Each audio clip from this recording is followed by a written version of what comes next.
Equation of a straight line का part 1 हो गया था। Equation of a straight line का पार्ट 2 जो सेकंड एक्सरसाइज है, सेकंड एक्सरसाइज आपका कंप्लीटली डील किससे करता है? आपका कंप्लीटली डील करता है कि दो लाइंस जो होंगे वो किस प्रकार पैरेलल है, या फिर दो लाइंस जो है वो किस प्रकार दोनों पैरेलल है, या वो दोनों के दोनों स्ट्रेट लाइंस परपेंडिकुलर। अगर दोनों के दोनों स्ट्रेट लाइंस पैरेलल होंगे तो उस केस के अंदर क्या होता है? पैरेलल वाले केस के अंदर आपको जो स्लोप होगा वो m1 इक्वल टू m2 होगा, मतलब दोनों का स्लोप बराबर होगा। ठीक है, दोनों का स्लोप बराबर होगा। वही अगर परपेंडिकुलर होता है तो दोनों का स्लोप के बीच में डायरेक्शन जो होगा वो m1 into m2 equal to -1 का होगा। मतलब एक का निकाल लेंगे तो दूसरा निकल जाएगा, यहाँ पर भी एक का निकाल लेंगे तो दूसरा तो उसके सेम ही होगा। तो कोई इसमें कंफ्यूजन है ही नहीं इसके अंदर, पार्ट के अंदर। क्लियर है बात? बाकी अपना स्लोप का फॉर्मूला सेम है। क्या था स्लोप का फॉर्मूला? y2 माइनस y1 अपन x2 माइनस x1। अगर 2 पॉइंट दिया हुआ हो तो, नहीं तो tan थीटा भी है अपने पास निकालने का तरीका। ठीक है, और tan थीटा में थीटा जो होगा पॉजिटिव साइड से लेना है आपको, नेगेटिव साइड से नहीं लेना है। क्लियर है? एक क्वेश्चन दे। क्वेश्चन ये है कि find the equation of the line parallel to the line 3x plus 2y equal to 8। तो आपका लाइन है 3x plus 2y equal to 8। Find the equation of the line, find the equation of the line parallel to the line, ये इस line के parallel है वो line. Find the equation of the line parallel to the line जो लिखे हम वो, and passing through the point 0,1, passing through the point 0,1। तो वो लाइन जो है ना वो इस पॉइंट से पास होता है और इसके पैरेलल है।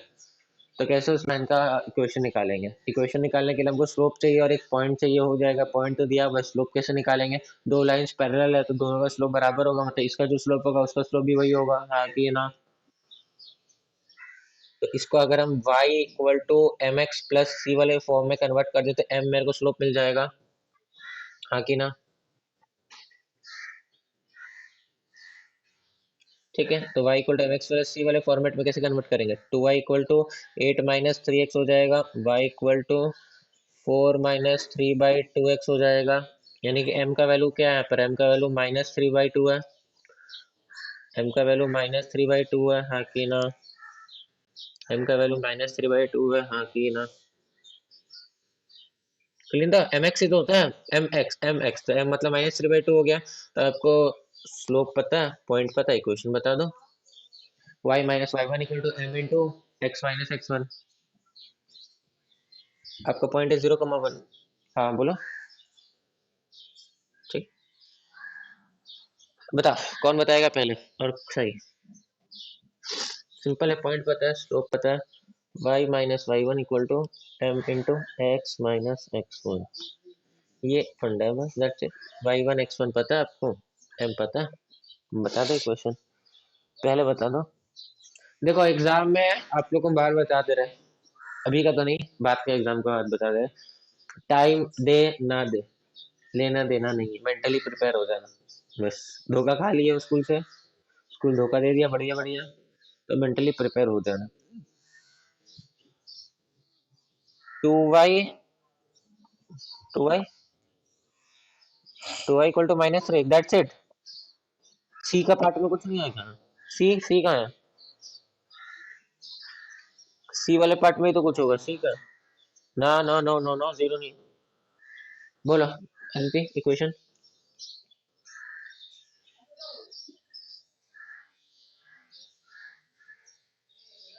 2 नहीं आएगा सी में, सी के पार्ट में। हाँ हाँ, फिर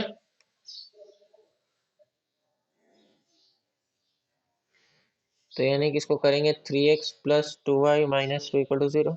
एक आपको -2 आया था क्या?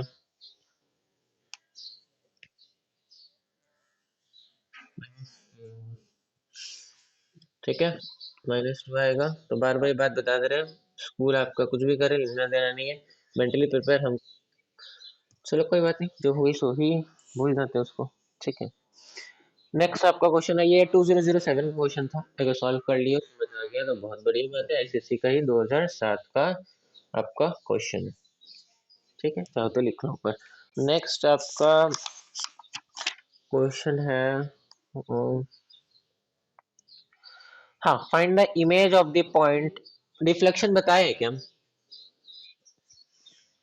जीता जागता क्वेश्चन है, रिफ्लेक्शन से मैच करिए। एक एक आधे लाइन का क्वेश्चन है, लिखो find the image of the point P जो कि -3, 1 है, इसका इमेज बताना है। Find the image of the point P in the line in the line in the line 2x - 3y = 4। Find the image of the point in the line, image बताना आपको इस point का, वो भी इस लाइन के अंदर। ये पॉइंट कहाँ होगा, पहले तो एलोकेट कर लो थोड़ा सा कि कोऑर्डिनेट एक्सिस में। हाँ, सेकंड सेकंड क्वाड्रेंट में। सेकंड क्वाड्रेंट में आपको इमेज बताना है इस पॉइंट का, इस लाइन में इमेज बताना है उस पॉइंट का, उस लाइन में। जो भी वो पॉइंट का जो इमेज होगा उस लाइन से इक्वल डिस्टेंस पे ही ना होगा, चाहे लाइन कहीं पर भी हो। लाइन को तो लोकेट नहीं कर पाओगे, लाइन को नॉर्मली ड्रॉ कर सकते हो चाहो तो, बस एक रफ डायग्राम बना सकते हो। वो पॉइंट उस लाइन से जितना दूर होगा उतना ही हमको चाहिए, तो कैसे निकालोगे कितना दूर है वो वहां से, तो उतना ही दूर होगा। क्या लगेगा, लॉजिक बताओ कोई एक जन। और इस क्वेश्चन का एक हिंट ये है आप लोग के लिए, वो हिंट ये है कि एक लाइन होगा आपका, ठीक है, जैसे मेरी कलम, this is my pen. Okay, अरे नीचे चली जा रही है बेचारी, हाँ ठीक है। तो ये पेन है, ये आपका लाइन होगा, ठीक है, ये आपका बॉर्डर लाइन है, ठीक है, ये आपका बॉर्डर लाइन है। और उसके ऊपर ही नीचे कहीं खड़े हो तुम, या फिर एक काम करो, ये आपका एक मिरर है, ठीक है, ये लाइन ही आपका मिरर है आपके लिए, तो क्योंकि इस पे आपको इमेज बताना है। तो इसके एक तरफ तुम खड़े हो, दूसरे तरफ इमेज बनेगा तुम्हारा, हाँ कि ना। एक तरफ तुम खड़े हो, दूसरी तरफ तुम्हारा इमेज बनेगा, सर मैं ही तो क्वेश्चन बोल रहा है, बोलो। तो एक तरफ तुम खड़े हो, दूसरी तरफ तुम्हारा इमेज बनेगा। तो तुमको और तुम्हारे इमेज को अगर तुम जोड़ दोगे तो ये भी एक स्ट्रेट लाइन हो जाएगा ना, ऐसे तो यहाँ से अगर जोड़ दोगे तो दोनों मिलके एक स्ट्रेट लाइन हो जाएगा। अभी दोनों स्ट्रेट लाइन, ये एक स्ट्रेट लाइन और ये एक स्ट्रेट लाइन, दोनों एक दूसरे के परपेंडिकुलर होंगे, दिख रहा है, दोनों एक दूसरे के परपेंडिकुलर होंगे, मतलब दोनों का स्लोप के बीच का रिलेशन मिल जाएगा, m1 × m2 = -1। इसका स्लोप तो निकाल ही लोगे, जो दिया हुआ लाइन है उसको y = mx + c में कन्वर्ट करके। और इन दोनों को, इसको और इसको अगर जोड़ देते हो, इसको और इसको जोड़ देते हो, तो तुमको 2 पॉइंट मिल जाएगा। 2 पॉइंट मिल जाएगा मतलब तुम उस लाइन का इक्वेशन बता सकते हो, और उसका इक्वेशन का जो स्लोप आएगा, इसका इक्वेशन का जो स्लोप है वो =-1 होगा। एक तो तरीका यहाँ पर अप्रोच का है कुछ। अदिति देख, आपको ये दिया हुआ इक्वेशन, इसका स्लोप आप लोग क्या निकाल रहे हो, वाई बोल रहे m = 2/3। तो हम आपको क्या बोले, ये आपका मिरर है, ये आपका लाइन है, ये वाला लाइन आपका, ये लाइन है, यहाँ आप खड़ी हो, यहाँ आपका इमेज बनेगा, ठीक है। तो ये भी तो एक स्ट्रेट लाइन के थ्रू हम इसको ज्वाइन करेंगे तो तुमको समझ आएगा कि ये दोनों पूरा परपेंडिकुलर है, हाँ कि ना। तो इसका स्लोप निकल जाएगा तो इसका निकल जाएगा, m1 × m2 = -1 वाले रिलेशन से, क्यों परपेंडिकुलर बन जाएगा यहाँ पर, तो ये निकल गया है। तो इसका स्लोप क्या होगा, ये जो बीच में स्ट्रेट लाइन गया है उसका स्लोप क्या होगा, इसको m1 मानते हैं, इसको m2 मानते हैं, तो इसका क्या होगा, m1 × m2 = -1 कर लो तो भी देखोगे -3/2 आ रहा है। m2 नहीं पता है, m1 पता है, तो m1 × m2 = -1 करेंगे तो m2 निकल जाएगा। इसका स्लोप आप निकाल लिए। अब 2 पॉइंट पता है आपको, तो स्लोप निकालने का फॉर्मूला भी तो होता है। ये पॉइंट क्या है आपका 0,1, वो पॉइंट आप मान लो आपको नहीं पता है a,b, ठीक है। तो 2 पॉइंट अगर पता हो तो स्लोप कैसे निकालते हैं, y2 - y1/x2 - x1, हाँ कि ना। वो बराबर होगा फिर इस -3/2 के, हाँ कि ना, क्योंकि स्लोप तो निकाल लिया। तो एक इक्वेशन मिलेगा, निकालो वहां से। आप लोग सॉल्व करोगे इसके थ्रू आपको पहला इक्वेशन मिल जाएगा, 2b + 3a = -7। इक्वेशन नंबर 1 आपको समझ आ गया, दो वेरिएबल है, एक इक्वेशन होना चाहिए आपको गेम के अंदर। दूसरा इक्वेशन कैसे निकलेगा, दूसरा इक्वेशन कैसे निकलेगा, करेक्ट, मिड पॉइंट। ये जो आपका ऑब्जेक्ट है और ये जो आपका इमेज है, इन दोनों के बीच का जो पॉइंट होगा मिड पॉइंट होगा, और वो इस लाइन को सेटिस्फाई करेगा, हाँ कि ना। निकाल लो, दोनों का मिड पॉइंट निकाल के उस लाइन पे पुट कर दो। इक्वेशन निकला अदिति आपका। अपने को 0,1 पता है और a,b पता है, तो इसके हिसाब से मिड पॉइंट अपना क्या होगा, इसका मिड पॉइंट होगा अपना 0 + a/2 यानी कि a/2, 1 + b/2 यानी कि 1 + b/2। तो ये जो पॉइंट होगा वो इस लाइन पे लाई करेगा, उस लाइन पे लाई करेगा, मतलब इस लाइन का जो इक्वेशन था 2x - 3y = 4, इस पे x की जगह ये पुट कर दो, y की जगह ये पुट कर दो, आपको इक्वेशन और मिल जाएगा। सिंपल बात है। लेकिन सिंपल ही तो बात है, यही तो होगा वो। नो नो, 11 नहीं होगा, 17 होगा। 2a - 3b = 17 होगा। हल्का सा मिस्टेक है तब आपका। 2a - 3b = 17 होगा, या -17 = 0 कर सकते हो। 11 नहीं आएगा, नो नो नो, मिस्टेक किया आप। हल्का सा मिस्टेक है वहां पर, उसको बैक देखो ऊपर। दो इक्वेशन है, दो वेरिएबल है, आंसर निकालो इतना तो चलो। अति आंसर निकालो ए और बी का, फर्स्ट ए और बी का आंसर निकालो, पॉइंट बता दो हमको। देखो वहां पर 17 आएगा, आप चाहो तो ट्रैक बैक कर लेना बाद में, बट 17 ही आएगा करेक्ट।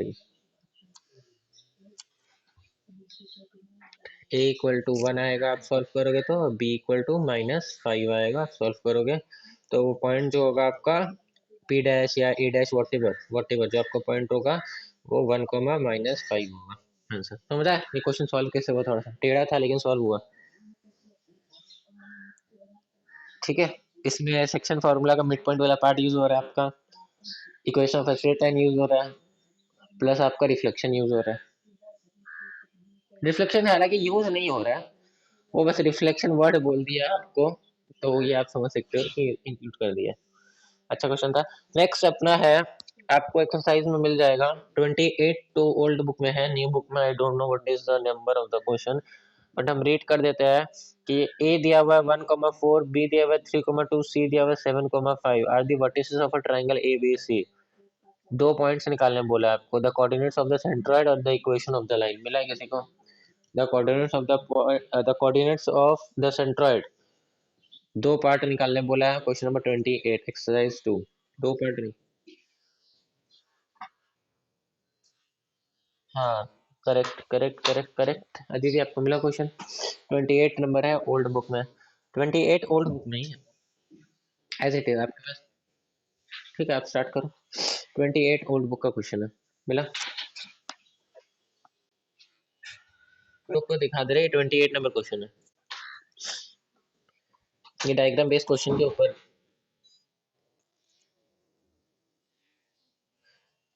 तो ये वाला सॉल्व करो, ठीक है यही सॉल्व कर लो, बुक मेरे पास है तो हम भी सॉल्व कर लेंगे, तो वो वाला बाद में कर लेना। तो ये क्वेश्चन दो बार आ चुका है, 02 में भी और 7। हाँ हाँ, मेरा वाला ही करो ना, या फिर अपना वाला ये निकालने सेम यही चीज बोला है क्या आप लोग को, निकालने के लिए सेम थिंग बोला है क्या, कोऑर्डिनेट्स और। तो लिख लो पॉइंट। ओहो, ज्यादा दिमाग लगा एकदम सही, पसंद नहीं आ रहा हमको इतना दिमाग लगाना है ना। अभी क्वेश्चन देख लिया, अब आएगा एग्जाम के अंदर समझ आ जाएगा कितना दिमाग लगाया क्वेश्चन वाला अपने में अपना। तो आप लोग को ए दिया हुआ है 1,4, बी दिया हुआ है आप लोग को, बी दिया हुआ है 3,2 और 7,5। तो 3,2 और 7,5, 3 पॉइंट्स दिया। अब आपको सेंट्रोइड निकालना है, सेंट्रोइड का इंडिकेशन जी से होता है स्टैंडर्ड, तो हम भी जी से लेके चलेंगे। क्या करना, तीनों x/3, तीनों y/3, 1, 3 और 7 को प्लस कर देंगे, 1, 3 और 7 को प्लस करें बाई, तो बाई 3 होता था या बाई 2 होता था? कोई है ऐसा जिसको कंफ्यूजन है? ऐसा नहीं ना, ठीक है। ये हो गया, ये आपका आंसर आ गया, आपका आंसर आ गया, इसको यहाँ पर लिख देना। नेक्स्ट पार्ट में अपने को क्या बोला इसका, the equation of the line through G, the equation of the line through G and parallel to A B, A B के पैरेलल होगा, तो ए बी का जो स्लोप होगा, the equation of the line through G, center से एक line pass हो रहा है और वो लाइन ए बी के पैरेलल है, कोई ए बी साइड है पर ट्रायंगल के, उसके पैरेलल है और वो सेंटर से पास हो रहा है, तो ए बी का स्लोप जो होगा उसका स्लोप भी वही होगा, कि पैरेलल में सेम सेम स्लोप होता है, तो ए बी का स्लोप क्या होगा, ए बी का स्लोप को अगर हम m1 इंडिकेट कर रहे हैं, तो ए बी का स्लोप क्या होगा, ए बी का स्लोप क्या होगा, y2 - y1, y2 - y1 upon x2 - x1, यानी कि -2/2 -1।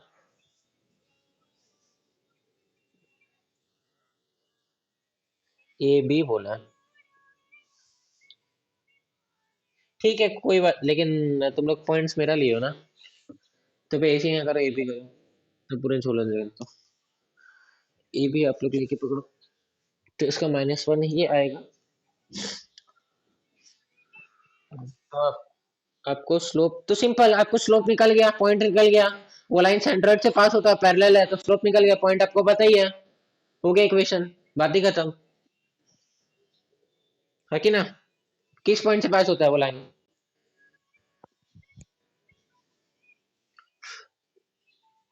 स्लोप निकल निकल गया आपको उस लाइन का, तो आपको पॉइंट चाहिए ना एक ठो। कौन सा पॉइंट है जिससे वो लाइन पास होता है? हाँ, सेंट्रोइड से तो पास होता है, सिंपल बात है, बोल तो दिया। तो सेंट्रोइड जो निकला आपको वही तो पॉइंट हो गया, और आपको ये मिल गया, बस। आप निकाल दो यहाँ पर स्ट्रेट लाइन का इक्वेशन। बोलो आप इक्वेशन क्या है? हम्म।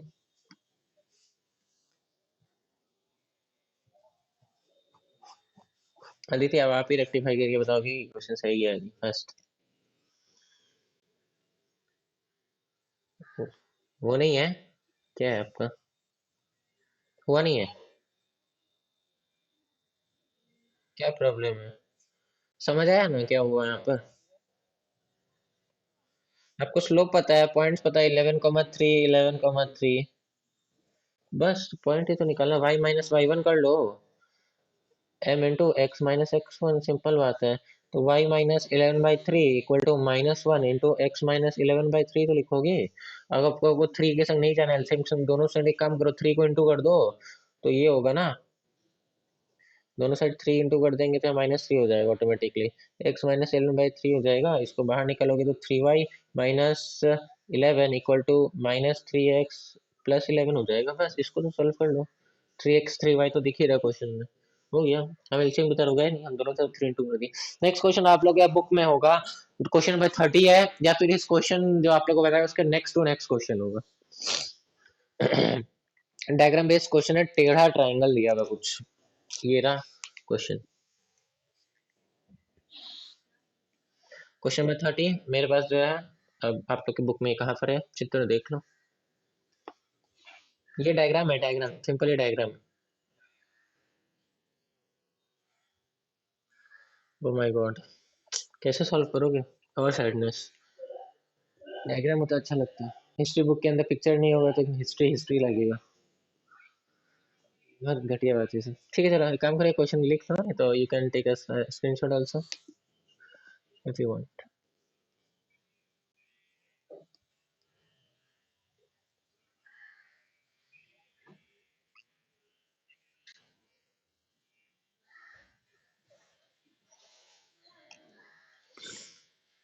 अदिति, आपका मैं दिया हुआ है क्वेश्चन, स्टार्ट कर दो सॉल्व करना। वेट। अच्छा रुको, ए का कोऑर्डिनेट्स क्या है मेरे को बता दो। अदिति आपका क्या है? मैच यहीं पर कर लेते हैं। बोल। हम्म, यही है आपका भी। बी का? बोल। सी का? ये? तो बस अब क्या लोचा है? 3,0।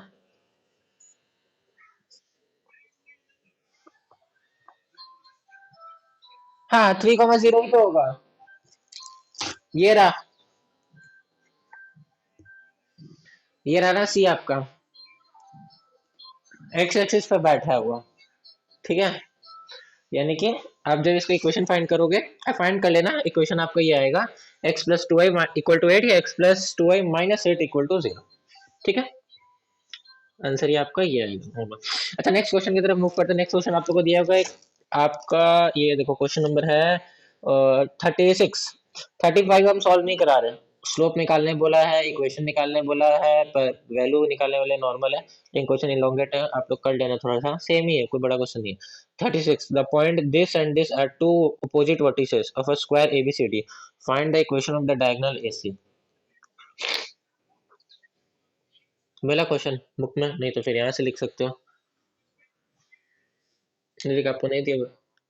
36 नंबर क्वेश्चन है, आप चाहे तो लिख सकते हैं ऐसे। Question number 36। The points B 1,3 and D 6,8 आपको मिला, क्वेश्चन बुक में है आपके? चलो ठीक है, स्टार्ट कर दो 36 को इसको। बोल, क्या सवाल है? इतना देर में तो कॉपी कर लेती। 36 ही होगा, ओल्ड बुक है तो 36 ही होना चाहिए, बाकी पता नहीं।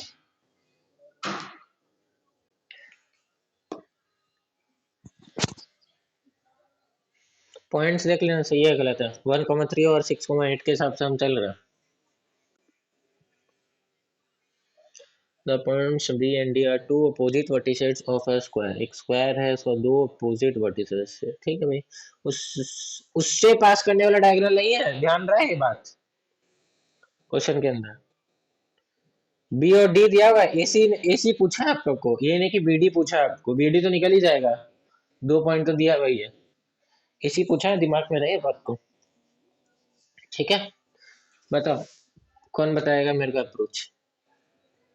के पास अपने आते हैं। इस क्वेश्चन में क्या दिया हुआ है आप लोग को? बी दिया हुआ है और डी दिया हुआ है। सिंपल बात है, आप लोग एक स्क्वायर दिया हुआ है, स्क्वायर में आप लोग को बोला है कि दो अपोजिट वर्टिसेस है, तो ये बी है और ये डी, ये बी और डी दिया हुआ है, तो ये ए और सी है। और आपको पूछ रहा है इक्वेशन एसी का इक्वेशन क्या होगा।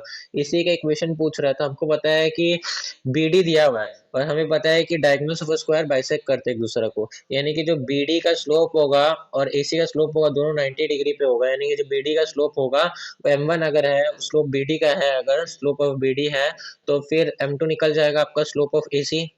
स्लोप ऑफ ac आपका निकल जाएगा, कैसे निकलेगा? स्लोप ऑफ ac आपका m2 इक्वल टू -1/m1 निकल जाएगा आपका स्लोप।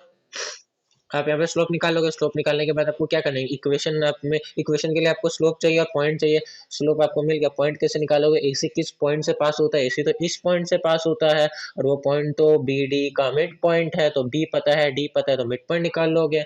उस मिड पॉइंट से मिड पॉइंट पता चल जाएगा, मतलब एक पॉइंट पता चल जाएगा, और स्लोप पता चल गया आपको, तो इक्वेशन निकल जाएगा। बता दो फाइनल इक्वेशन क्या आया है मेरे को। बोल।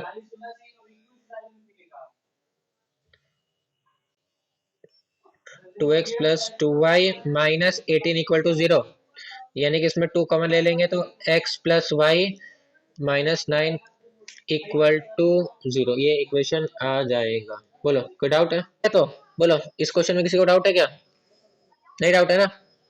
लास्ट क्वेश्चन जो उसकी तरफ आ जाते हैं, आज का सेशन का एंड हो जाएगा इक्वेशन ऑफ स्ट्रेट लाइन का। बहुत ही खतरनाक क्वेश्चन अपना है, ओएबीसी इज स्क्वायर 42।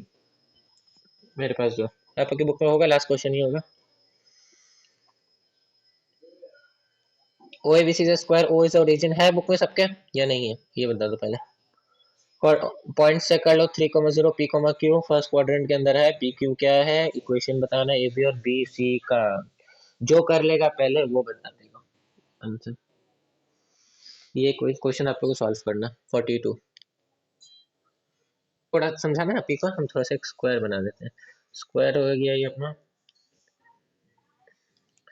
ये वाला पॉइंट जो है हम इसको मान ले रहे हैं, इसको ओरिजिन मान ले क्या, इसको मान ले क्या? तो इसका पॉइंट आपको पता है 0,0, एक तो ओरिजिन पे टच कर रहा है ना स्क्वायर। हाँ, फिर बोलो ए कहाँ पर लियो, ए राइट में लियो या टॉप में लियो? नीचे ही लोगे, जैसे 3,0 है, तो 3 आपको एक्स में जाना है और वाई 0 हो गया, ठीक है। और स्क्वायर के चारों साइड, स्क्वायर तो कम रख देंगे, लग रहा ज्यादा है मेरे को, लेकिन ये स्क्वायर होगा, ठीक है। एस क्यू आर स्क्वायर, तो स्क्वायर में चारों साइड्स बराबर होते हैं ना। तो बाबू ये पता है अपने को कि ये डिस्टेंस जितना होगा, ये भी तो उतना ही डिस्टेंस होगा। मतलब ये अगर 3 पे है तो वो भी तो 3 पे बैठा होगा, है कि ना? अगर ये 3 पे है तो वो भी 3 पे बैठा होगा ना, है कि ना? तो ये 3 पे बैठा होगा, तो यहाँ पर 0,3 होगा। क्यों 0,3 होगा? क्योंकि अगर ये ओरिजिन पे लाई करता है अपना, ये ओरिजिन पे लाई करता है, तो जाहिर सी बात है, अगर स्क्वायर, ये देखो, ये अगर कोऑर्डिनेट सिस्टम अगर अपना है, ये कोऑर्डिनेट सिस्टम है, ये एक पॉइंट अगर स्क्वायर का ओरिजिन पे लाई करता है, तो जाहिर सी बात है कुछ स्क्वायर ऐसा बना होगा, इस दोनों लाइन को टच करता हुआ। बोलो, मानोगे नहीं मानोगे इस बात को? मानोगे? तो ये आपको पता है 0,0 है आपका, ये आपको पता है 3,0 दिया हुआ क्वेश्चन के अंदर आपको, ठीक है। तो ये क्या होगा, ये वाई एक्सिस पे x 0 होता है ना, तो ये कितना होगा, 0,3 होगा ना। क्यों 0,3 होगा? कि ये 3 दूरी पे, ये भी 3 दूरी पे होगा, हाँ कि ना, फिर ये वाला पॉइंट क्या होगा, ये वाला पॉइंट यहाँ से इस वाले पॉइंट से ऊपर जाओ 3, और यहाँ वाले पॉइंट से भी इधर जाओ 3, है कि ना। इसका पॉइंट क्या होगा, 3,3 ना। दाहिने जाओ 3, फिर ऊपर जाओ 3, यही तो होगा। स्क्वायर मतलब इक्वल होता है। वो निकल गया, बोला 3,3 निकल गया ना, सिंपल लॉजिक। बस नेक्स्ट बता दो।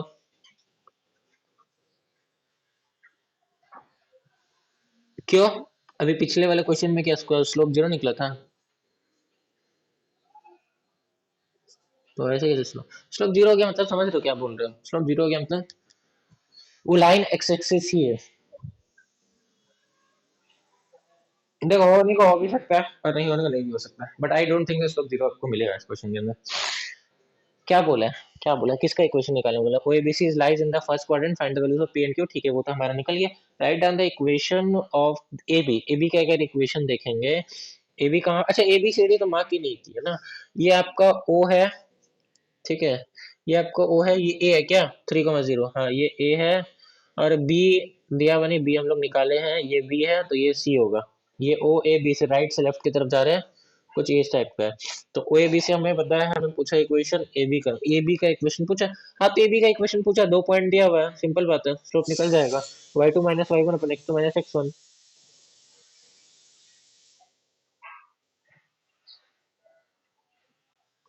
तब तो 3 - 3 0 हो जाएगा नीचे शायद, आई थिंक सो।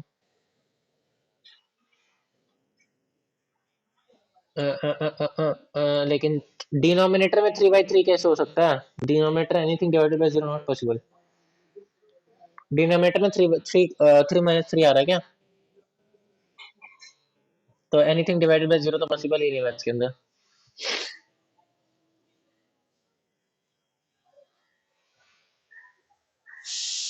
हम्म,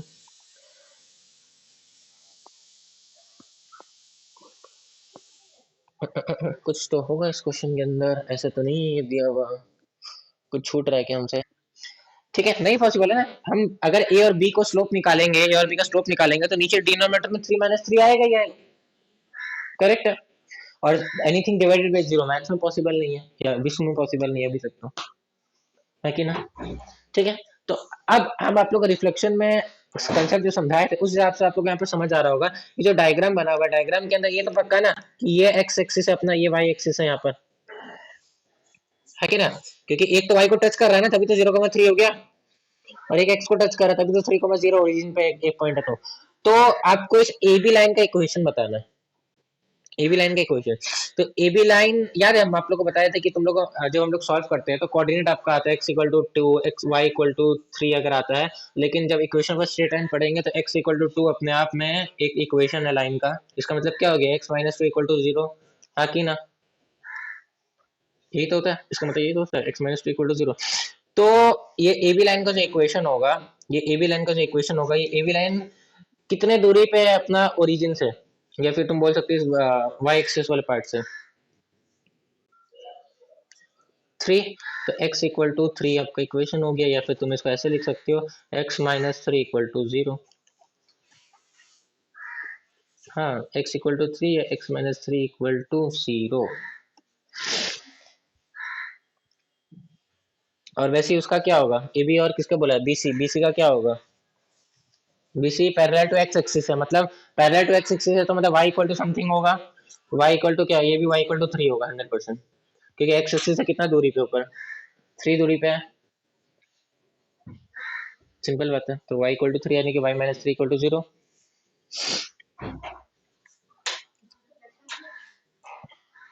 बोलो, थोड़ा सा टिस्ट था इस क्वेश्चन के अंदर, लेकिन थोड़ा सा लॉजिकल था कि डिवाइड बाय जीरो तो पॉसिबल नहीं है क्वेश्चन के अंदर। यानी कि अगर हम वो लाइन को देखेंगे जो कि y एक्सिस के पैरेलल हम लोग को जिसका इक्वेशन निकालने बोला है, तो हमें पता है रिफ्लेक्शन के through any line parallel to y axis means x = something उसका इक्वेशन होगा, और any line parallel to x axis मतलब y = समथिंग का इक्वेशन होगा, मतलब उसमें x नहीं आएगा और उसमें y नहीं आएगा। तो 4 ऑप्शन आपको दिया, नहीं क्वेश्चन ऑप्शन बेस्ड भी हो सकता है, ठीक है। तो 2 ऑप्शन तो ऐसे ही एलिमिनेट हो जाएगा, ये 3 ऑप्शन हो सकता है। जिस तीन इक्वेशन, तीन को मान लो आपको बोला है कि उस ए बी वाला, ए बी बोल रहे हैं, ए बी तो है, हाँ ए बी वाले को लाइन का आपको इक्वेशन बताना है। ए बी वाला लाइन क्या किसके पैरेलल है, वाई एक्सिस के पैरेलल है, ई बी वाला लाइन किसके पैरेलल है, वाई एक्सिस के पैरेलल है, क्लियर है, मानोगे तो ये बात, वाई एक्सिस के पैरेलल है, यानी कि उसका equation X equal to something होगा, whatever be the something, हाँ कि ना, x इक्वल टू समथिंग होगा, ये लाइन नहीं पता है तो याद रखना, अगर y एक्सिस के पैरेलल है तो उसका equation x equal to something होगा, ठीक है, और x एक्सिस के पैरेलल है कोई लाइन तो y इक्वल टू समथिंग होगा, मतलब अगर x इक्वल टू समथिंग अगर है इस लाइन का इक्वेशन, x नहीं y, हाँ ठीक है, x इक्वल टू समथिंग अगर इस लाइन का इक्वेशन होगा, अगर आपको ऑप्शन में हम पूछे, चार ऑप्शन में एक x इक्वल टू समथिंग बैठा है, बाकी तीन ऑप्शन के अंदर, या बाकी तीन ऑप्शन के अंदर हम आपको ये दे दिया है कि x plus y equal to this, y plus x equal to this, three x plus y equal to this something, तो तीन ऑप्शन पहले ही कैंसिल हो गया, क्योंकि x इक्वल टू समथिंग बोला है तो y तो आएगा ही इस इक्वेशन के बीच में, एक बार दिमाग में गया ये बात, छोटा तरीका एलिमिनेट करके सीधा आंसर बताने का। हाँ, अगर नन ऑफ दिस बैठा हो तो तुमको मशक्कत करना पड़ेगा कि ये इक्वेशन जो दिया वो भी क्या सही है, क्या x इक्वल टू थ्री ही आएगा क्या, अगर नन ऑफ दिस बैठा होगा तो तुमको थोड़ा सा चेक करना पड़ेगा। बोलो, क्लियर है बात, क्लियर आपको, और y इक्वल टू समथिंग दिया है तो y इक्वल टू समथिंग होगा, तो वैसे अगर ऑप्शन को आप चाहो तो तीनों एलिमिनेट एक बार में एक झटके में कर सकते हो, टाइम आपका सेव हो जाएगा, काफी टाइम सेव हो जाएगा इस क्वेश्चन में, और नन ऑफ दिस यदि बैठा हो तो आपको थोड़ा मेहनत करना पड़ेगा। चैप्टर यहाँ पर एंड होता है, बोलो किसी को डाउट है तो। गाइस आप सबको लेक्चर अच्छा लगा हो तो प्लीज लाइक करना, सब्सक्राइब करना और शेयर जरूर करना सबके साथ। इक्वेशन पर स्ट्रेट लाइन बहुत इंपॉर्टेंट है, जो लास्ट में क्वेश्चन करवाए, जो पूरा कोऑर्डिनेट ज्योमेट्री का तीनों आपके चैप्टर्स को लेके चल रहा है, और ये लास्ट क्वेश्चन तो बहुत ही अमेजिंग था, जिसमें रिफ्लेक्शन में क्लियर कट कंसेप्ट लगा, समथिंग बाय समथिंग में समथिंग नीचे डिनोमिनेटर जीरो नहीं हो सकता, तो अगर वो लाइन पैरेलल टू वाई, मतलब x equal to something equation होगा तो एक्स इक्वल टू कितना, एक्स से कितना दूरी पे, वही कंसेप्ट आपको लग रहा है वो नेक्स्ट वाले वाई वाले पार्ट पे, ठीक है, तो क्वेश्चन इंपॉर्टेंट था, लाइक करना, सब्सक्राइब करना, शेयर करना, और व्हाट्सएप ग्रुप का लिंक आपको डिस्क्रिप्शन में मिल जाएगा, ज्वाइन कर लेना, कोई भी एसएससी का अपडेट हो तो, और 9 के 10 के 11 के 12 के बैच आपके 2024 से 2025 का बैच का भी चालू हो जाएगा, आपको इन्फॉर्मेशन दे दिया जाएगा कुछ ही दिनों के अंदर, और हाँ फेब के अंदर बहुत बड़ा सरप्राइज आ रहा है सबके लिए, तो अलर्ट रहना। टाटा।